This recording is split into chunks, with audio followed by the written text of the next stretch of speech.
CCTV 김호준의 뉴욕타임스. 안녕하세요. 김호준의 뉴욕타임스가 자랑하는 최고의 정치 미래 예언쇼입니다. 미래를 아주 예리하게 전망해내는 봉도사와 함께하는 정봉주 패사의 잠시 후에 시작하겠습니다.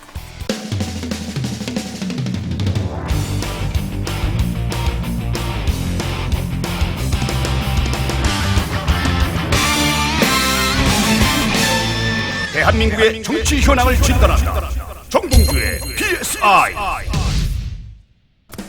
네, 오늘도 봉도사, 봉보살. 왜냐하면은 한 단계 업그레이드해서 봉보살로 불러야 되지 않냐 생각이 드는 게, 지난주 얘기했던 그 CNN 태광 수사, 결국은 이게 전부 다 공정사회까지 그 키워드까지 해서 전부 다 사실은 개헌으로 몰고 가려고 하는 이명박 대통령을 비롯하여 그 측근 세력들이 다음 정권에서도 살아남기 위한 그런 구도를 짜내기 위한 어떤 지금 시나리오가 진행되고 있는 게 아니냐. 아무도 전망하지 않았던 그런 얘기를 딱 하셨는데, 그거를 본 사람들이 제 주변에 뭐 정치부 기자라든가 또는 뭐 언론사에 있는 분들이 예리하다. 꼭 그게 맞는지는 모르겠으나 그럼요. 매우 개연성이 있는 분석이다. 이런 얘기들을 하더라고요. 그럼요. 웬일이십니까? 이렇게 제가 드물게 칭찬을 했는데 본인이 자화자찬을 더 안 하시고? 아니 이제 그분들이 좀 그 반성을 해야죠. 그 정치평론가나 기자 이런 분들이. 그래서 저희 좀 한가하고 시간도 많고 그러니까 전화해서 좀 자세한 것도 물어보고, 정확하게 평론가 2명은 거의 날마다 전화해요. 아, 그래요? 한 분은 정치부 기자 출신이고 한 분은 방송 기자 출신인데 계속 요즘 평론가로 좀 뜨고 있는데, 너무 모르더라고요. 너무 몰라. 그 모르는 게 보니까 상상력이 부족한 거예요. 상상력이? 정치도 상상이거든요. 그럼 모든 사람들이 같이 상상을 하고 있는데 부딪히는 거기 때문에 누구의 상상이 더 풍부하고 훌륭하냐. 이런 거 갖고 그 길을 터가는 건데, 배운 대로 암기한 대로만 얘기하려고 그래. 진짜 그렇더라고요. 그래서 그 자꾸 이제 제가 물어봐요. 그 물어봐 대답을 못 하니까, 자기가 물어볼 때는 물어보지 말래요. 그 사람 되묻지 마라. 되묻지 마라. 그건 너 고민을 해봐라. 도대체 왜 이런 상황이 벌어지는지. 그냥 외운 대로 이렇게 얘기하려고 그러지 말고. 소크라테스의 문답 방식으로 지금. 그래서 제가 그 사람 주려고 그 사람을. 소크라테스 대학법으로 한 13분 정도 그 사람 평론하는 걸 봤어요. 맨날 결론이요. 이럴 수도 있고 저럴 수도 있다야. 그러니까 귀추가 주목됩니다. 그렇게 얘기하죠, 보통. 그게 무슨 평론이에요. 자기도 모르니까. 그러니까 이런 거거든요. 다음에 민주당이 이기게 되면 대선에서 이길 가능성이 높고, 한나라당이 이기면 역시 재집권할 가능성이 높습니다. 누가 될지 총선을 지켜봐야 될 것 같습니다. 이게 무슨 평론이에요. 그렇죠. 네.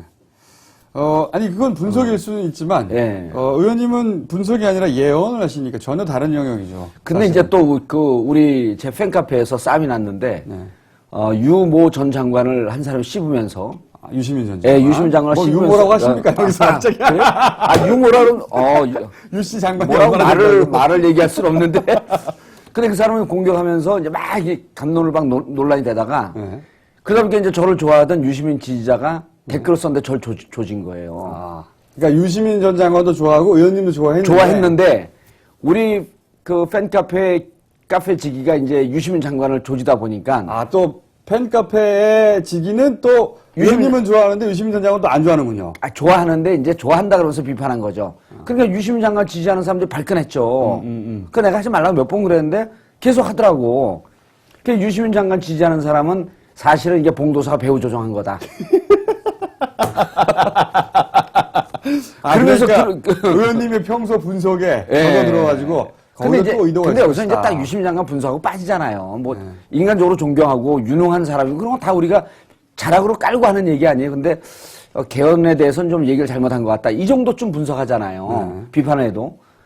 근데 이제 그 사람이 날 갖고 뭘 갖고 벼랑간에 공격하냐면, 당신 좀 부끄러운 줄 알아라. 김어준 총수가 자기 건 빼놓고 다 맞춘다 그럴 때, 그 뭐 바보처럼 깔깔깔깔 웃냐. 자기 자신을 모른다는 것에 반증이다, 그게. 아, 그게 그런 식으로 또 쓰이는 그러니까요. 그래서 내가 나를 빼놓고 다 맞춘다는 얘기를 할 때 웃지 말아야 되겠다. 이거 화를 내야 되겠다. 김용민의 시사장학 퀴즈는 계속 일주일에 한 번씩 할 건가요? 거기 일주일에서 한 번씩 하는데요. 조회수가 떨어져요, 요즘. 이거를 PSI를 4번 가고 장학 퀴즈를 2번으로 바꾸는. 그러니까 시청률 약한 데가 밀려나가는 거. 오늘은 뭐냐? 레임덕. 예, 레임덕에 대해서. 요즘 민주당이 왜 이렇게 정보력이 뛰어나냐? 예. 자, 다음. 그 다음에 대포폰 사건. 이거 사실 연결돼 있죠. 그렇죠. 네, 그 다음. 큰형님, 이상은 다스특혜. 예. 이것도 사실 의원님 전공인데. 좀 곤란하죠? 그렇죠. 요즘 대법원에 계류돼 있습니다. 할게 한두 개가 아니에요. 자, 다음. 원전수 대가로 파병. 예. 네. 이건 다 문의한 것도 쭉 훑어보는 겁니다. FTA 난리. 예. 민주당 야당의 대응 방식이 지금 저거는 꼭 해야 돼요. 찬스인데 왜 이 기회를 못 살리냐. 그러니까요. 더군다나 여성입니다. 여성이 보기에도 이거 지금 박살낼 찬스인데 말이지. 근데 여성분들이 훨씬 더 예리해요. 자, 4대 강력이 뭐고 대다수 서민 민심에 위배되는 예. 일 진짜로 스탑했으면 좋겠는데 민주당 역시 그 앞에 거하고 그렇죠. 민주당 왜 이렇게 잘 못하냐 이거죠. MB 지지율 53% 고공행진. 이거 굴 아니냐. 오늘 들어온 주요한 것들 추렸는데 물론 다 못합니다. 의원님이 한번 얘기를 했다면 사실은 한 주제 가지고 2박 3일 정도 할 수 있는 분입니다. 그렇기 때문에 다 할 수는 없으나 우선 레임덕 증상에서 시작해서 어디까지 가나 한번 해보죠. 네, 오늘 사실 이 레임덕이라고 저희가 한 6개월 전부터 얘기는 했는데 이제 일반인들 피부에도 와 닿나 봐요. 슬슬슬. 뭔가 이전에는 접할 수 없었던 정보들이 막 튀어나오고. 그렇죠. 네? 이게 민주당 쪽에서. 오늘 이제 나온 것 중에 꼭 질문해야 될 거가 빠진 것 중에 하나가 지금 한나라당이 두 나라당 되고 있거든요. 그렇죠. 청와대와, 그러니까 당과 청해. 당내의 그 균열이 생기고, 네. 그 다음에 당내의 균열과 또 청와대와의 균열이 그렇죠. 생기고, 이게 그래서 우리 열린우리당 시절을 반출해 봤더니, 요 시기가 대연정 던질 때쯤이에요. 그때는 우리 내부가 균열 생긴 게 아니고, 노무현 대통령께서 대연정 하자 그러면서, 이게 이제 막 그 우당탕탕 하면서 당청이 갈라지고, 당내가 갈라지고, 이런 현상이 빚어졌거든요. 그렇죠. 그때도 우리는 어쨌든 정책을 갖고 승부를 하려고 했던 거고, 지금은 보니까 민간인 사찰 문제, 그 다음 대포폰 문제, 11명 의원 급습해갖고 수색한 문제, 이런 거 갖고 하는 거 보니, 한나라당이 갈라지는 걸 보니까, 이게 진짜, 심각한 레임덕으로 접어들고 있구나. 그 부분도 설명해 주셔야 될 것 같아요. 보통 이제 정치인들을 가까이서 본 적이 없는 일반인들의 입장에서 보자면, 아니, 청와대와 한나라당이 왜 같은 편이 아니고, 왜 이렇게 갈라져서 싸우느냐. 요즘 보면, 재조사를 요구하는 게 꼭 민주당에서만 나오지 않거든요. 그렇죠. 한나라당에서 하고 있죠. 한나라당에서 열심히, 갑자기. 그렇다는 얘기는 오래됐죠. 청와대를 지금 까고 있단 말이죠. 청와대를 까고. 한나라당이. 왜 서로 갈라지지? 이런 걸 종합적으로 좀 설명해 주셔야 될 것 같아요. 우선, 왜 11명 총목회 압수수색하고. 그러면서 이것이 소위 덮으려고 하는 거 아니냐. 대포폰 전국을. 지금 전국을 보면은. 뒤집박죽인데. 마치 그냥 스타크래프트 이런 정신없이 3D 화면이 넘어가는 것 같아요. 온갖 사고들이 터지는데, 그전에는 주로 사건이 검찰발 사건 아니에요? 근데 지금은 어디가 사건 수사에 칼자루를 쥐고 있을지 모를 정도로 민주당도 엄청난 정보력을 갖고 지금 공격을 해대고 있거든요. 우선 거기서부터 시작해죠. 민주당이 왜 어떻게 하다 이렇게 큰 정보력을 갖게 된 거죠? 무능한 민주당이야. 민주당이 유능하죠. 지금 이제 제 경험이나 판단으로 보게 되면 이게 제보가 들어오고 있는 겁니다. 근데 그러니까 민주당이 파낸 게 아니고 한 실마리만 주면 의원들이 파낼 능력이 충분해요. 요 정도쯤 지금 진행되는 거 보면은 제보라고 아주 진지하게 얘기하지 않아도 오다 가다 지나치면서 한나라당 의원이라도 청와대에서 요즘 이런 문제가 있는 것 같은데 하면서 툭툭 민주당 의원들에게 지금 던져주고 있는 거예요. 아, 한나라당에서 나왔을 것이다. 일부 대부분이 정도는. 한나라당에서 나오죠. 그리고 혹시 비공개로 네. 청와대나 검찰 내부에 제보자가 있는 거예요. 아, 청와대도 청와대도 있는 거죠. 검찰도 있는 거죠. 한나라당도 예. 그리고 이 관계 속에서 우리 눈에 띄지 않는데 그 내부의 세력과 세력이 충돌하면서 일테면 이제 지난번에 강기정 의원이 김인옥 여사가 이 그 대우 사장 연임 로비의 몸통이다 그랬잖아요. 네, 그런 주장을 했죠. 그런 네. 주장을 했죠. 네. 그럴 때 이쪽 여의도 정가에서는 천신일 쪽에서 얘기가 나왔을 것이다라고 하는 추정이 있었어요. 추정이. 예. 왜 그러냐면 대우 남사장 로비의 몸통을 천신일로 지명을 하고 천신일을 귀국시켜야 되겠다. 근데 오늘 지금 뭐 그 수술 날짜가 잡혔기 때문에 못 들어오겠다. 그러니까 사람들이 보면은 그 내부에 충돌하고 있던 세력들 중에 피해를 보는 측에서 이거 봐라 우리가 이 내용 뻔히 알고 있는데 왜 우리를 연동시켜갖고 우리를 시상타로 삼으려고 하지? 하면서 얘기를 흘릴 수가 있다는 거예요. 그러니까 원래 같은 편이었다가 예. 이제 자기가 죽게 생겼으니까. 그럼요. 그리고 지금 11명 기습해갖고 압수수색한 거요. 네. 의원들 얘기가 정확히 맞아요, 저거는. 후원의 계좌 다 있죠. 네. 신고한 액수 있죠. 네. 이걸 뭐 뒷돈으로 받았다라고 하는 기사를 계속 흘리고 있는데 뒷돈으로 받게 되면 불법 정치자금이고 그건 뭐 뇌물이 될 수도 있고 여러 개가 될 수도 있는데 그것만 조사하면 되거든요. 네. 근데 선관위에 다 등록되어 있는 소액 후원인 명단까지도 증거인멸 할 수가 없는 거예요. 이미 신고가 됐기 때문에. 그렇죠, 그렇죠. 뒷돈 받은 건 다른 각도로 수사를 하면 되는 거죠. 네. 근데 11명을 후원의 계좌를 들여다보겠다고 하면서 급습을 한 거 아니에요. 네. 근데 11명 중에는 5명 한나라당 의원이 들어가 있잖아요. 네. 이분들이 왜 들어갔을까요? 네. 그 얘기는 뒤로 해놓고 5명 들어간 한나라당 의원들이 네. 얘기는 하고 싶은데 얘기 못하는 게 있잖아요. 그렇죠. 왜 나를 놓지? 자기들은 알죠. 왜 들어갔는지. 난 자기들은 실질적으로 아는데. 정상적으로 후원금을 받았는데 네. 근데 후원금 받으면 일테면 총목회에서 사람들을 10만 원씩 나눠갖고 500만 원 이상에 500만 원 넘으면 안 되니까요. 네. 근데 그건 개인이 500만 원 넘으면 안 되는 거고 총목회 관련되어 있는 청원 경찰들이 개인이 10만 원씩 한 건 아무리 넘어가도 선거법으로 어떻게 할 그렇죠. 수가 없어요. 그렇죠. 네. 한 단체에서 500만 원 이상 할 수 없다라고 하는 규정이 없거든요. 그러니까요. 네. 할 수 있죠. 그런데 자기는 정상적이고 합법적으로 받았는데 왜 날 쳤지? 그 스토리는 뭔가 있을 거 아니에요.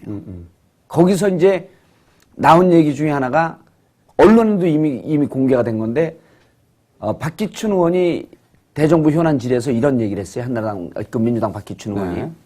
여기에는 한나라당 5명이 왜 포함되냐. 5명이 왜 포함되어 있냐라고 하는데 네. 박영준 뭡니까? 이름도 모르겠어요. 지식경제부 제2차관이나 왕차관이라고 한 사람이 있잖아요. 몸통이라고 막 주장하고 있는. 그렇죠. 네, 그리고 야당에서는. 그 민간인 사찰. 네. 민간인 사찰의 몸통이다라고 하고 모든 것이 박 차관의 지시였었다. 기획이었었다. 하면서 정돈 의원도 거기에 공격했고 남경필도 공격했고 정태근 의원도 지명을 하면서 이거 빨리 조사하라 그랬던 거 이 사람이 아니에요? 몸통이다. 몸통이고 그 뒤에는 또 형님이 대통령 있다. 형이 있다. 예. 이게 전적인 정설 아닙니까 여의도? 여의도에서 그렇게 주장되고 있는 그렇게 거죠. 주장되고 있는 거죠. 아직 증거물은 안 나왔어요. 아니 그리고 한나라당 의원들이 그렇게 주장을 한 거예요. 한나라당에서조차 그렇게 주장하고 있어요. 예, 근데 박기춘 의원이 현안 질의에서 뭐라고 얘기를 했냐면 한나라당 의원들이 처음에는 빠졌었다. 네.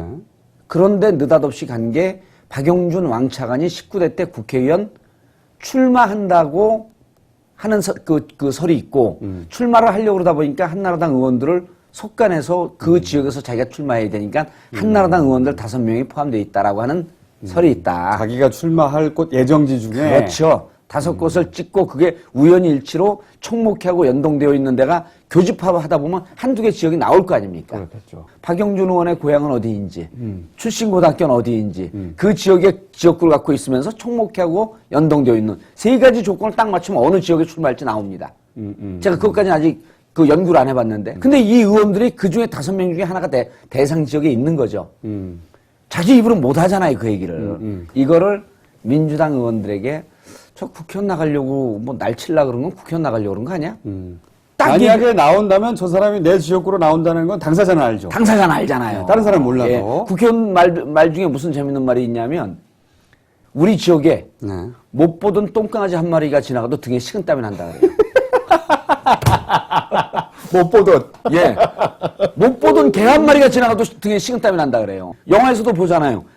조폭들이 우리 나와바리 딱 있고 옆에 나와바리 있는데 옆에 나와바리의 중간 보스가 술이 취하고 잠시 택시를 타고 여기 들어왔다가 나가 이 지역을 들어온 거예요.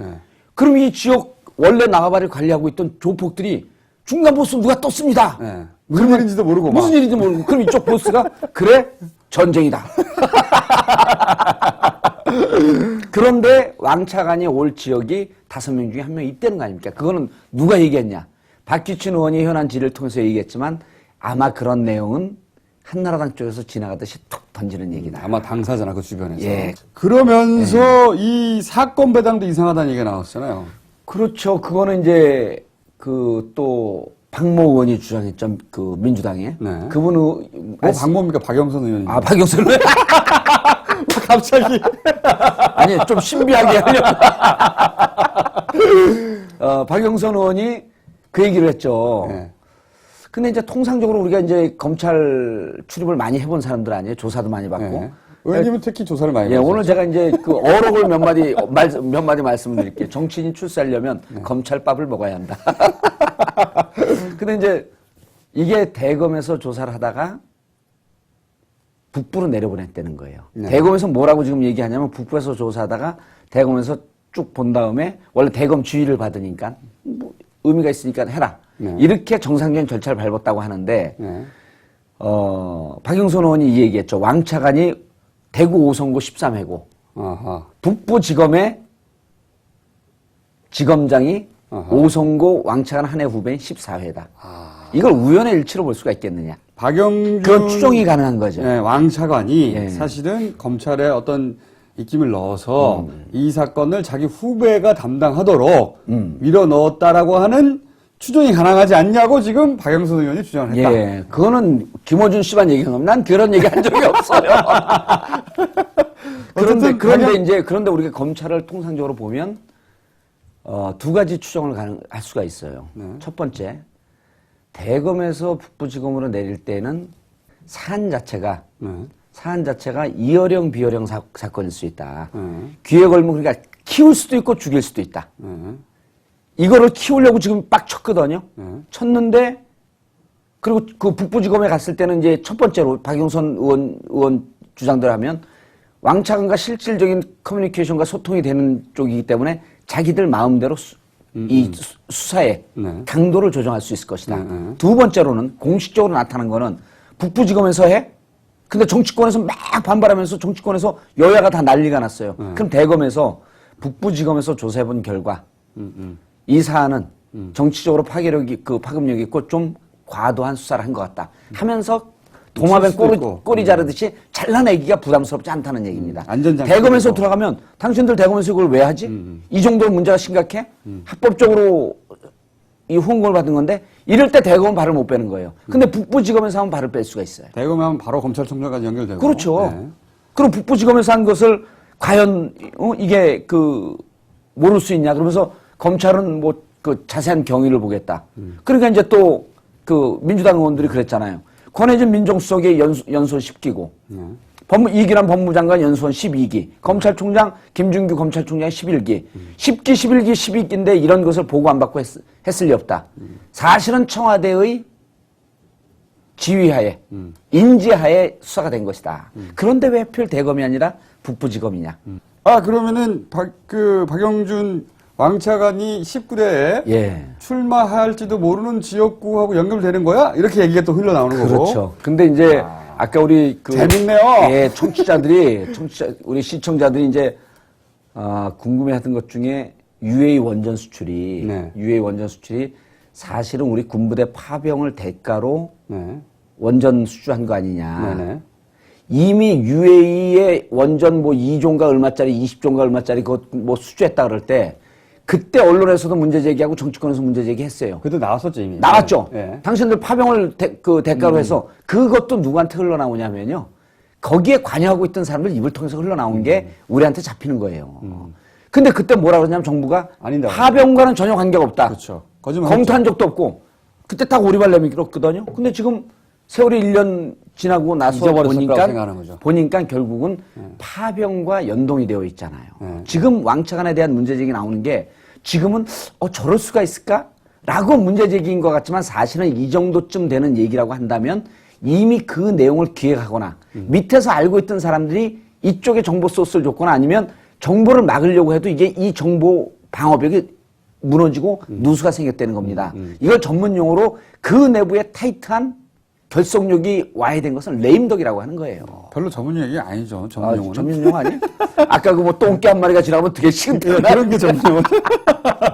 그러면 예. 레임덕과 관련된 것 중에 당 내에서 흘러나오는 거는 이제 얘기가 됐습니다. 예. 그러면 당이 아니라 예. 검찰이나 청와대도 얘기하셨는데 예. 검찰, 청와대는 이때까지 검찰은 권력의 충성에 맞지 않느냐? 예. 왜 갑자기 이쪽으로 오지? 또는 뭐 청와대는 다 같이 운명 공동체 아니냐? 청와대에 일하는 사람들은 왜 이게 야당 쪽으로 흘러오지? 이렇게 생각할 수 있는데. 저는 지난번에 이제 우리가 두 번째 가능성을 검찰이 자기만의 그 고유의 무기를 좀 가져야 될 필요성 네. 이런 게 있다고 했는데 지금은 거기까지 가진 않은 것 같아요. 거기까지 안 가고 지금 청와대하고 검찰은 아까 제가 이제 그 권재진 민정수석까지 해갖고 보면은 상당히 긴밀하게 이렇게 연동이 되고 있다.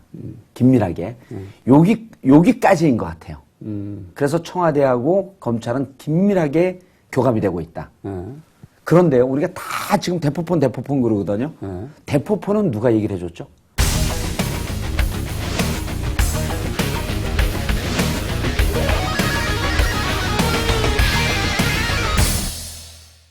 그거 대포폰이 나왔으니까 뭐 불법이다 그런데 대포폰의 존재를 누가 얘기해 줬냐는 거예요. 최초에. 최초에. 그거 사람들이 지금 생각 안 하고 왜냐면 이 있는데. 대포폰이라는 게 대포폰 자체가 문제가 아니라 예. 대포폰을 가지고 사실은 자기들이 했던 불법을 민간 사찰. 덮으려고. 왜냐면 자기들 휴대폰으로 사용하면 다 걸리니까. 그렇죠. 예. 그러면서 디가우징 업체라느니 사실은 직접 연결된 사람 수사를 직접 하거나 그 업체와 통화를 하거나 들었거나 보고라인이 있지 않으면 절대로 모르는 사안 아닙니까? 그럼요. 아니 뭐 인터넷 뉴스 안 보신 분들 제가 설명드리면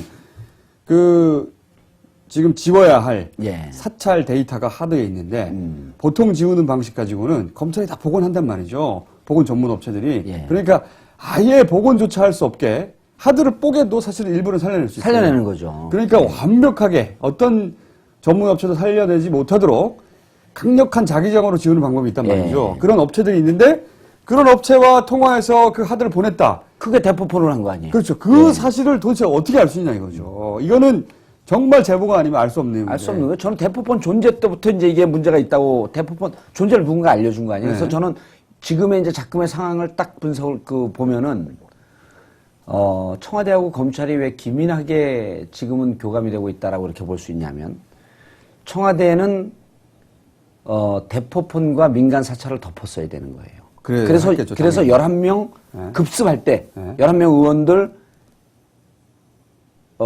압수수색 나갈 때 그 정치적 의미는 청와대로서는 그렇죠. 덮으려고. 민간 사찰과 대포폰을 덮으려고 그런 거예요. 그렇죠. 정치적 사건을 더 큰 정치적 사건을 덮으려고 그래서 제가 거죠. 이제 그 민주당에다가 이거의 의미는 덮으려고 하는 거다. 그래서 야5당 공조를 해라. 터지자마자 그날 얘기해 줬어요. 그때까지만 해도 제 얘기를 들은 그 뭐 대표님한테 얘기하고 그럴 사람들이 그때 약간 이해를 못 하더라고. 근데 지금 상황이 그렇게 간 거 아닙니까?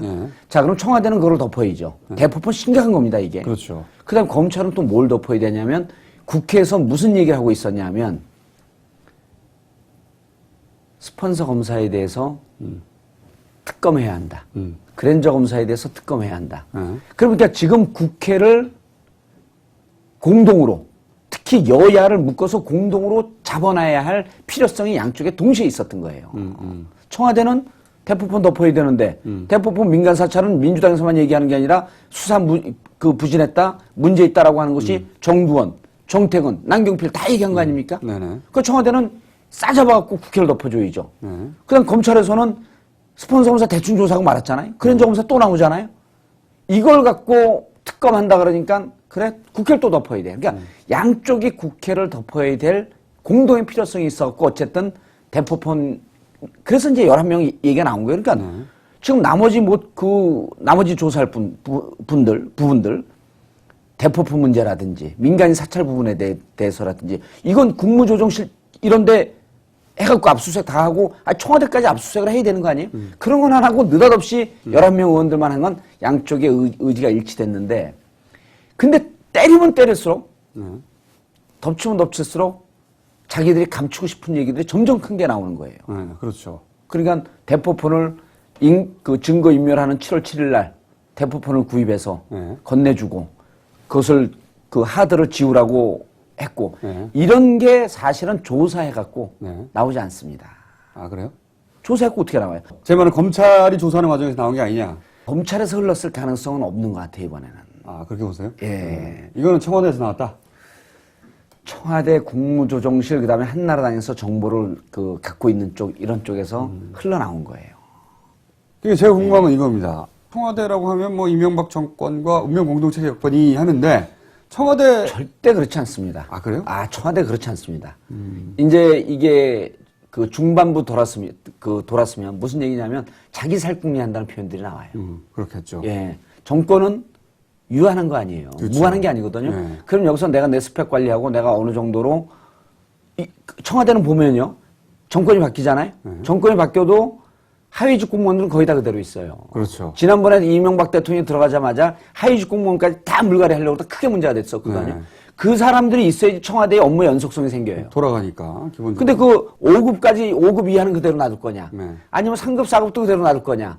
이거는 자기들이 업무 후반, 그 정권 후반기에 한 일에 따라서 저 사람은 실질적으로 전 정권에 있었는데 아주 객관적으로 일을 한 사람은 굳이 칠 필요가 없어.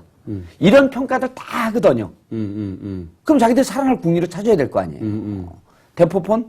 나는 지시만 받았지. 난 이거 무관해. 그럼 이 얘기가 들춰내지 않으면 청와대가 통으로 비판을 받잖아요. 근데 들춰내서 누군가가 이 부분에 대해서 직접적 책임이 있다 하니까 다 나오잖아요. 이게 도표로 그러니까 무슨 범죄 조직표 이게. 최모 행정관에서 장 전 주무관에 이런 게 실질적으로는 그 안에 있는 사람들이 여당 쪽이나 야당 쪽이나 기자를 통해서 대포폰의 실제 상황은 주된 책임자가 최모더라. 각자 살려고 하는 거군요. 각자 살려고 하는 거죠. 왜냐하면 샅샅이 밝혀지면 밝혀질수록 책임 없는 사람들은 빠져나오거든요. 그렇겠죠. 그러면 그러니까 딱 들춰내니까 결국은 최모 행정관, 그 다음에 장모 전 주무관, 그 다음에 뭐 국무조정실에 있는 진경란 과장, 그 위에 이영호 비서관, 요 4명으로 압축되잖아요. 그럼 나머지는 청와대에서 대포폰에 대해서 그 전에 청와대가 이것이 무슨 기획을 해서 청와대 전체를 범죄 집단을 우리가 생각할 수 있잖아요, 일반 국민들이. 근데 딱 드러나니까 4명으로 압축이 되잖아요. 그러니까 그 사람들이 아닌데 그 근처에 있었던 사람들이 다 알죠? 모를 수가 없죠. 그런 사람들이 흘렸거나 네. 혹은 이 사람들 중에 한 사람이 자기가 혹시 살아날 기회를 엿보려고 흘렸을 수도 있고 그럴 가능성은 없고요. 이게 의외로 같이 이렇게 식구들끼리 있으면 정보에 대한 디펜스가 떨어져요. 보안. 우리 편인 줄 알고. 우리 편인 줄 알고. 그래서 실질적으로 그 내부에 우리 정보를 담당하고 있는 같은 식구들인데 그 사람들도 모르게 대포폰을 쓸 가능성은 없거든요.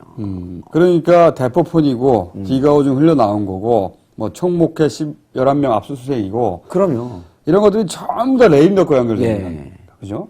그리고 저는요, 검찰 쪽은 이제 이런 걸 한번 의심해 볼 수가 있는데, 한나라당 의원이 한 분이 먼저,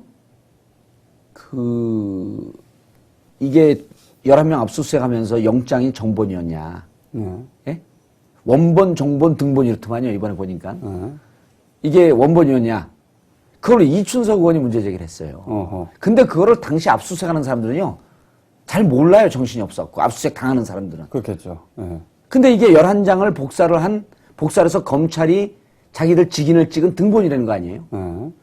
세 종류가 있더만요. 원본이 있고, 다시 그것을 판사에게 추가로 또 그 원본과 동등한 그 판사의 그 직인이 정본. 있는 네. 정본이 있고, 그리고 이걸 복사해갖고 검찰들 쓰면 보통은 복사해갖고 쓰는 등본이 많다는 거 아니에요? 그 사람들이 그 압수수색 당하는 사람들이 잘 모르니까. 정본이어야 한다, 근데 최소. 예, 근데 헌법에 명시되어 있는 것은 원본이어야 되는 거예요. 그 법원이 발부한 영장이라 하면 원본이고, 그게 안 되면 정본까지 가야 되는 거예요. 최소한은. 예, 최소한은. 최소한은 판사가 찍어주는. 그렇죠. 이번은 등본을 썼다는 거예요. 그러면은, 등본이 가능하면, 하나 영장 받아갖고, 우리 집이 가족들이 한 10대 가족이에요. 정봉주 압수수색해야 돼. 10대장을 복사했고, 우리 가족도 다 압수수색을 해버리는 거죠. 절차를 제대로 지키지 않았다. 절차를 지키지 않았다라고 하는 이춘석 의원의 문제 제기가 누가 얘기를 해줬겠냐는 거예요. 거기서 본 사람이 내가 사법고시 보다가 근데 지역사무실을 다 급습을 했어요. 지역사무실에서 당신 영장 보여줘. 이게 정본인지 확인해 봐야겠어. 영장을 저도요. 검찰밥을 많이 먹은 저도 영장은 본 적이 한 번도 없어요. 자기가 지금 당한다는 게 중요한 거지. 그럼요. 이게 원본이야, 그럼 정본이야. 이춘석 이렇게. 의원실이나 어느 의원실에 이춘석이 율사 아닙니까? 한나라당이 먼저 얘기를 했어요. 한나라당 의원이. 원래 한나라당. 예. 거기서 5명 중에 1명이 누군가가 또 다 그 이름 기억이 안 나는데 그 신문에 딱 났는데 그걸 받아서 이춘석 의원이 이게 과연 정본이냐 원본이냐 아니면 등본이냐 그게 결국 등본으로 입증됐는데 그 법무부 장관이 관행이다 이랬단 말이에요. 그런데 한나라당 의원이 그거를 정보를 받았을 때는 저는 그때는 검찰과 교감이 있었던 거라고 보는 거예요. 한나라당은 지금 이제 여러 가지가 부딪히고 있는데 정책으로도 부딪히고 있어요. 감세 논쟁 하나 있죠. 그렇죠, 그렇죠. 대통령 초기에 감세 논쟁을 갖고 그 종부세 폐지하고 이런 거에 대해서 문제 제기하는 사람도 하나도 없잖아요. 네. 감세 논쟁이 정책적으로 나왔다라고 하는 것은 한나라당의 근간을 흔드는 도전이에요. 네. 그것뿐만 아니라 이제는 민간인 사찰 부분 네. 재수사해라. 네. 대포폰 재수사해라.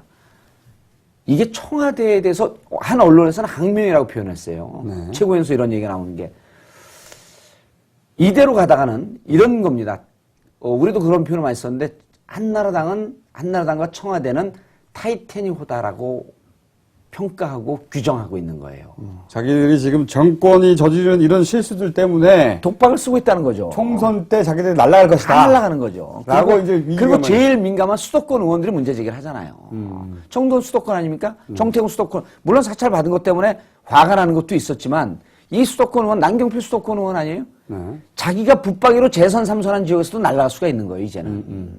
그러다 보니 어차피 한 번 하고 끝나는 대통령한테 화살을 날리는 거군요, 지금. 그럼요. 그러다 보니까 이제 여기서 53%의 호구성이 나오는 거예요. 이게 53%가 맞고 그 지지율이 맞다고 한다면 한나라당 의원들이 왜 저렇게 위기의식을 갖고 심지어는 항명이라고 평가할 정도까지 청와대에 맞짱을 뜨고 있냐. 이러다 우리 다 죽는다. 너희들 하는 정책대로 쫓아가고 그대로 정치했다가 우리 죽으니 너네들 하는 거에 대해서 우리가 문제제기를 하고 살아야겠다. 사는 길은 청와대가 줄을 끊어야 된다. 청와대 지지율이 높으면요. 거기에 편승해갖고 붙어갖고 가지고 왜 거기하고 그렇죠. 줄을 끊으려고 그래요. 그래서 53% 지지율 이런 건요. 얘기할 필요도 없이 한 방에 날려버리는 거예요, 그냥. 지지율 높으면 붙어갖고 같이 가면 되지. 총선 때요. 모든 그 수도권에 출마한 의원들 보면요. 이명박 대통령하고 찍은 사진을 자기 포스터에 다 걸어놓은 거야. 그렇죠. 네. 지금 53%인데 이명박 대통령하고 찍은 사진 걸어놓지. 다음 총선 때도 나는 이명박 대통령의 핵심 측근이라고 청와대 가서 찍은 사진 걸어놓죠. 그건 100점 100패라는 거야. 그렇게 위기감을 가지기 시작했다. 위기감을 가졌기 때문에 53%의 지지율이라고 하는 거는요. 호구다. 6.2 지방선거 전에 48% 지지율과 똑같이 거품과 호구다. 저건 듣는 사람이 원하는 쪽으로 얘기를 해주기 위해서 기획된 조사다. 라고밖에 볼 수가 없는 거예요. 알겠습니다. 너무 이게 훌륭한 얘기를 많이 하니까 시간이 빨리 가는 것 같은데. 한나라당 사정은, 오늘 한꺼번에 여러 가지, 지금 커버했어요. 예. 근데, 빨대에서 지금 콸콸콸 정보가 쏟아지기 시작했습니다. 그러면 이게 이거를 더 나와요. 이제 더 나와. 더 나오겠죠. 근데 문제는 뭐냐면 이걸 가지고 예. 민주당이 활용을 못하고 그러니까. 제대로 오히려 한나라당 내부에서 원희룡 의원이 재수사하라고 하는 게 기사가 뜨고 몇몇 의원들이 저한테 민주당 왜 이러냐 이거죠. 어떻게 했으면 좋겠냐 이렇게 연락이 오고 뭐 하늘이 준 천혜의 기회 아니냐라고 표현하는 의원들까지 있었는데 제가 우리 한이TV를 통해서 이제 좀 이 사과의 말씀을 좀 드리면 최고위원을 떨어진 게 아니었어요. 이게 최고위원이 떨어지니까 당의 방향을 못 잡아주는 거예요. 본인이 붙었어야 되는데 예, 그래서 아니 이게요 일요일날 긴급 요청을 했어요. 네. 의원총회. 네. 해외 나간 사람들 10명 빼놓고 한 60명이 왔대. 다 온 거예요. 그때 압수수색을 받은 의원들은 이거 농성 들어가자. 근데 뭐 이제 단식 농성하자는 사람들도 있고 근데 제가 농성하면서 수위를 서서히 끌어올려라. 단식 농성하면 최고 수위를 올린 거기 때문에 그 다음에 대응이 안 되고 다른 사람들이 쫓아오질 못한다. 농성을 하고 G20이라고 하는 것이 있기 때문에 청와대나 이런 데서 한나라당에서 강하게 반발을 못한다. 이걸 끌고 가라 그래갖고 대한민국의 민주주의가 후퇴되고 있음을 G20로 들어오는 1600명 외신 기자들에게 이걸 알려야 된다.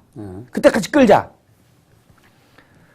민주당이 지금 보면요. 제가 민주당 새로운 지도부 이런 분들한테 죄송한데 정치는 입만 갖고 하는 게 아니거든요.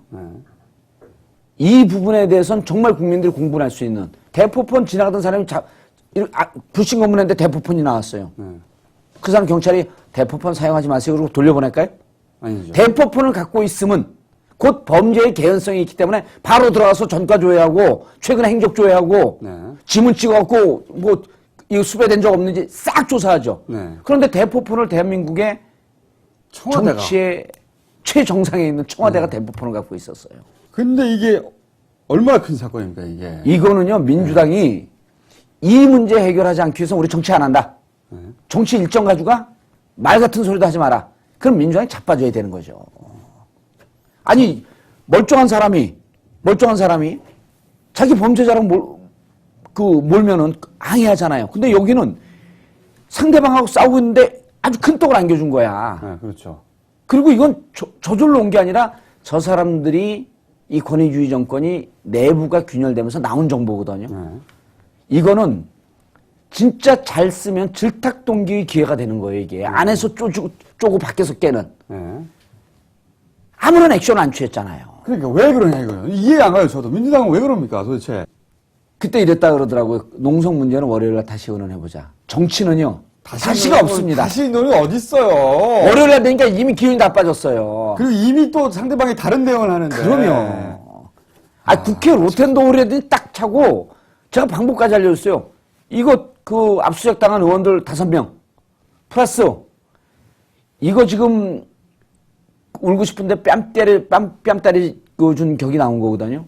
지금 정치자금법 때문에 한나라당 의원들은 줄줄이 무죄 나오잖아요. 근데 같이 걸려있는 민주당 의원들은 재판도 안 할 뿐만 아니라 재판하게 되면 유죄가 나올 가능성이 무척 높아요. 같은 건인데 억울하잖아요. 그분들도 다 나와서 농성할 수 있죠. 이게 편파 수사, 편파 재판, 편파 이런 거에 대해서 할 얘기가 많은 사람들이에요. 길만 터주면. 근데 왜 안 하냐, 이거죠. 왜? 제 말은. 민주당의 지금 손학규 대표가 지금 못하고 있는 겁니까, 제대로? 말하자면? 제가 그래서 당에 있는 여러 당직자들한테도 얘기하고 그러다 보니까 지도부가 너무 저렇게 많은데 이게 뭐를 일사불란하게 할 수 있는 게 뭐가 있겠습니까? 이렇게 이제 하소연하는 사람들도 있거든요. 근데 난 그렇지 않다고 봐요. 지도부 중에 한두 사람이 오늘 최고위원 끝내? 농성 안 해? 나라도 한다.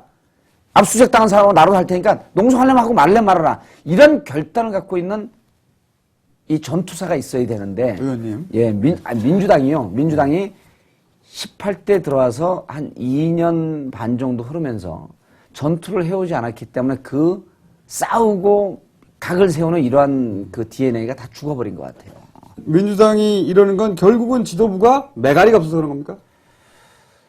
일단 지도부가 집단 지도 체제로 되면서 이제 의견이 좀 나뉘는 게 있고요. 그 다음에 사실은 지도부라고 하는 것도 본인들의 결단도 중요하지만 의원들이 이렇게 하자라고 하면서 좀 세게 치고 나가고 싸울 결연한 의지를 보여줘야 되거든요. 지도부가 일테면 농성하자. 그 이후의 수위는 우리가 농성 지도부를 꾸려서 그 다음에 대응해 나가자. 그런데 의원들이 그럼 지도부만 농성을 하세요. 우리는 좀 더 지역구 가서 의견을 좀 들어보고 오겠습니다.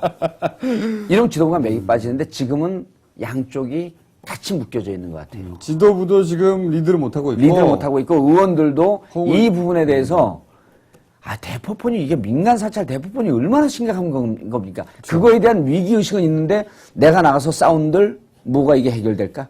하는 이런 생각이 있는 거예요. 그리고 검찰에서 치고 나오는 양상이 너무 시선용으로 좀 빡세 보이니까 검찰에서 세게 치고 나오면 의원들은 꼬랑지 내려요.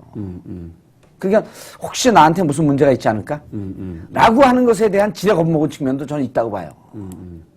그리고 효과도 있는 거죠, 검찰. 효과도 있는 거죠. 소외 후원자들까지도 저렇게 치는 걸 보면 이거 검찰 잘못 건드렸다가 이거 검찰을 상대로 맞짱 써서 싸우는 건데 이거 나 그러다가 정 맞으면 어떡하지? 하는 이러한 두려움도 있는데요. 이런 두려움은 사실은 투쟁하고 싸우면서 극복하는 거거든요. 전혀 없었던 거예요. 그러니까 지금요. 저는 4대강 싸움 해야 된다고 봐요. 예선 싸움 해야 된다고 봐요. 근데 그거는요. 이런 거거든요. 우리가 정규 일정에 4대강 싸우고 4대강 예산 싸움 해야 되는 거. 그래갖고 그거는 지금 막 농성도 하고 오늘 아침에도 집회하고 그랬었는데 이걸 가는데 느닷없이 더 큰 사건이 터졌어요. 그러면은 탄력적으로 그것에 대해서 대응할 수 있는 순발력, 기민성, 민첩성, 그 다음에 전투력 이런 게 있어야 되는데 이런 게 지금 전혀 없다는 거예요. 대포폰, 이거는 말이 안 되는 거거든요. 말이 안 되는 거죠. 말이 안 되는 거죠. 청와대가. 그러면, 청와대가. 그리고 우리만 얘기합니까? 그러니까요. 한나라당에서 얘기하고 있잖아요. 이게 진짜 말이 안 한나라당에서 되는 이런 거죠. 얘기까지 했어요. 국민들의 민심과 좀 더 깊게 연관되어 있는 당에서 문제 제기를 하지 않으면 청와대가 모를 것이다. 아니 생각을 해보면 이거는 보도방에서 하는 짓이에요. 네. 이거 말이 안 되죠. 그런데도 이걸 수사를 제대로 안 한다면 이건 어떻게 사실은 청와대가 스스로 도덕성을 증명할 수 있습니까? 예, 예, 예. 이건 청와대를 사상 최초로 압수수색했다. 이 예. 정도까지 가야 되는 거죠, 지금은. 그런데 덮으려고 하고 있는 거죠, 지금. 근데 그거를 또 민주당은 바보같이. 바보같이 제대로 물고 누르지도 못하고, 다음에 그럼 결정하도록 합시다. 그러니까 제일 큰 문제는 사실 저한테는 제 부족과 무능의 소재 제가 최고위원 됐으면 이런 일도 없을 때인데. 근데 이제 며칠 전에 또 우리 이종걸 의원이 네. 다스 특혜 의혹을 했는데 네, 여기까지는 하죠. 예. 다스하고는 의원님하고는 뗄래야 뗄 수 없는 다스는 사람들이 다스 얘기하면 잘 몰라요. 네, BBK. 예, 현대 자동차에 부품 납입하는 하청업 그 협력업체거든요. 네. 근데 이제 그때 무슨 얘기가 있었냐면 도곡동 땅 판 것이 네. BBK에 가서 BBK에 들어간 돈이 다스로 흘러갔다. 네. 그리고 다스에서 190억이 BBK에 투자했어요. BBK 190억인지 250억, 예, 그 투자가 됐죠. 네. 그래서 그러면서 이제 다스의 실소유자는 이명박 대통령이다. 네, 지금- 대표이사는 이상은 형으로 되어 있지만 네, 처남하고 처남은 지분 뭐, 관계로 예, 나눠졌고. 돌아가셨다 그러더라고요. 처남분은. 네. 근데 이제 그 다스의 특혜라고 하는 것은 곧 이것이 대통령의 실질적인 소유자 아니냐라고 하는 얘기까지 이종걸 의원이 하고 싶었던 거죠. 그렇죠. 그게 이제 BBK 때 주연 축축 주연 축 중에 하나 있었죠. 근데 이제 이종걸 의원이 거기까지 얘기 못하고, 무슨 우수 중소기업 선정을 하는데 45개, 5개 중에서 38위로 떨어지는데 네. 앞에 8개, 상위 8개를 유벌시키고 이걸 35인가로 뭐 끌어올려, 43개가 35개일 거고. 예, 네. 그래서 어쨌든 또 끌어올려서 이 혜택을 줬다. 네. 그래서 아주 낮은 금리로 돈을 대출해 줄 수 있고. 야, 이 중소기업 은행을 뒤져도 이 자료가 안 나와요. 그렇겠죠. 전 이걸 보면서 이것도 역시 연결되어서 사실은 제보가 없이는 불가능한 거예요. 레임덕의 한 방증이다. 그러니까 제보. 사방팔방에서 나오는 거고요, 예. 지금. 사방팔방. 나오는데 또 이종걸 의원이 물론 훌륭한 의원이지만 집권 초반기에 저걸 갖고 얘기할 수 있을까요? 얘기 못 하죠. 집권 후반기 오니까 그래?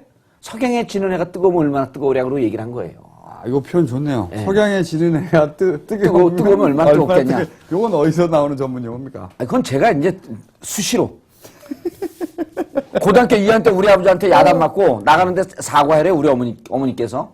나 사과 못한다. 너 아버지한테 사과하네. 그래서 내가 문 열고 나가면서 석양에 지는 해가 뜨거우면 얼마나 뜨겁겠습니까? 그러니까 우리 아버지가 그 얘기를 듣고 막 백점을 잡고 웃더라고. 저 자식이 나한테 댐벼 그러면서. 아버지한테 처음으로 석양에 지는 해라고. 어쨌든 오늘 이야기한 건 결국 모든 이야기가 지금 레임덕이 예, 그래서 전 분야에서. 레임덕이 전 분야에서 했는데 제가 지난번에 이재호 장관이 주축이 된 개헌을 몰고 가지만 네. 자기들 기획대로 되지 않을 것이다. 왜냐하면 요소에서 누수 현상이 벌어지기 때문에 그거는 그렇게 밀고 가고 싶어서 기획을 짜지만 그 기획에 힘 빼는 여러 가지 누수 현상들이 발생될 것이다. 라는 예언을 한 게 바로 2주밖에 안 됐는데 그대로 나오는 거예요. 그게 지난번 편 꼭 보시고 예. 오늘 또 다시 보셔야 되겠네요. 그럼요. 예. 지난번하고 그 중간에 잠깐 또 여유가 있었고 김영민 시사장 퀴즈 보는 분들은요 정신이 헷갈려져요. 그러니까 제 거만 계속 보면 돼.